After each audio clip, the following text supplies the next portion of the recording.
جس دن اللہ تعالیٰ اپنی پنڈلی کو ظاہر فرمائیں گے، کیا ہوگا کیسے ہوگا یہ متشابہات میں سے ہے، اس کی حقیقت اللہ ہی جانتا ہے۔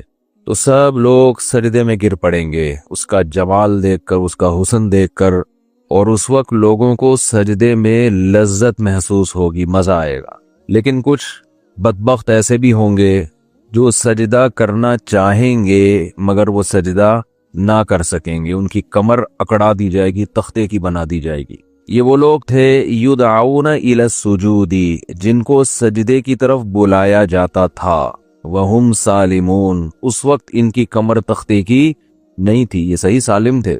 تو اس پر پچھلے ہفتے تفصیل سے بیان شروع ہوا تھا کہ اللہ تعالیٰ کو اپنی عبادتوں میں سب سے زیادہ جو پسند ہے عبادت، وہ نماز ہے۔ نماز عربی میں جسے صلاح کہتے ہیں۔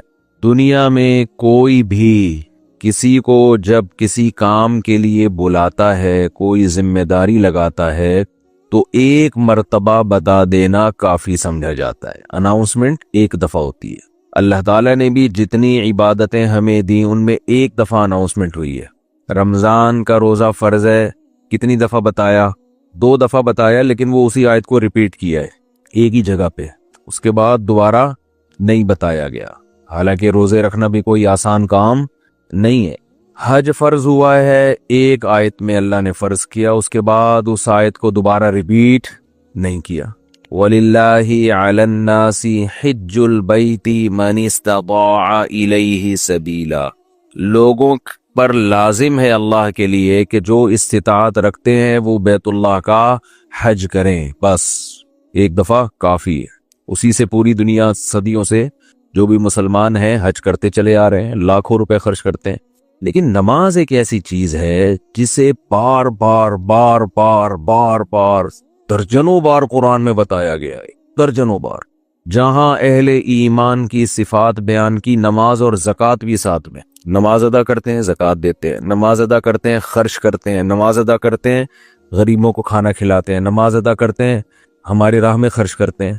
تو پیسے خرچ کرنا جس کو روکڑا کہا جاتا ہے، اور نماز پڑھنا، یہ 2 اسلام کے ایسے لازم اور ملزوم حکم ہیں کہ جن کے بغیر اللہ آپ کے اسلام کو اسلام ماننے کے لیے تیار ہی نہیں ہے۔ انہیں کہا جاتا ہے شعائر اسلام میں سب سے بڑے شعائر۔ اگر کوئی آپ سے پوچھے نا کہ اسلام کے شعائر میں سب سے بڑے شعائر کون کون سے ہیں، تو آپ نے جواب دینا ہے سب سے پہلا نماز، اس کے بعد زکوٰۃ۔ شاعر کیا ہوتا ہے یہ بھی میں بتا دوں۔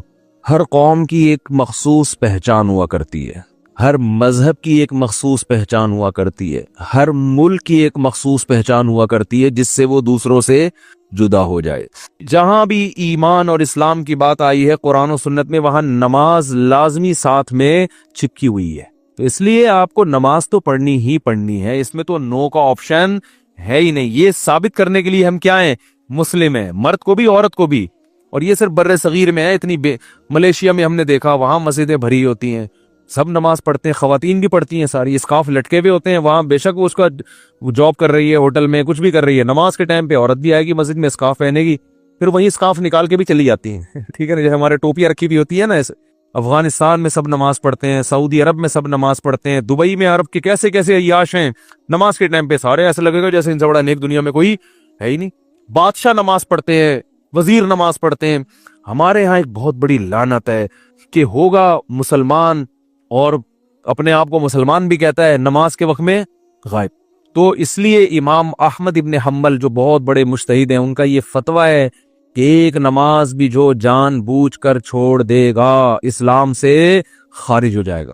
اگرچہ جمہور کا یہ فتویٰ ہے کہ خارج نہیں ہوتا، کفر کے قریب ہو جاتا ہے وہ، لیکن امام احمد بن حنبل کی کوئی کم حیثیت تو نہیں ہے۔ سعودی عرب میں انہی کو فالو کیا جاتا ہے۔ شیخ بن باز، شیخ صالح العثیمین سعودیہ کے مفتی اعظم رہے ہیں، ان کا فتویٰ اب تک چلا یہی آ رہا ہے کہ ایک آدمی اگر فجر کی نماز کے لیے الارم نہیں لگاتا، اس نے صبح 8 بجے آفس جانا ہے، رات کو سویا صبح 8 بجے کا الارم لگا کے، تو یعنی اس نے پکا ارادہ کیا ہوا ہے کہ میں نے فجر میں نہیں اٹھ رہا۔ ایک تو ہوتا ہے نا آنکھ کھلی نہیں، ارادہ تو تھا نہیں کھلی آنکھ، پکا ارادہ کیا ہوا ہے، انہوں نے کہا یہ اسی وقت مرتد ہو جائے، کیونکہ اس نے پکا ارادہ کر لیا ہے نماز کے قضا کرنے کا، پکا ارادہ وہ یہاں تک ان کا فتویٰ ہے کہ مرتد ہو جائے گا اس کو اگر توبہ نہیں کرتا اور توبہ کا اعلان نہیں کرتا باقاعدہ،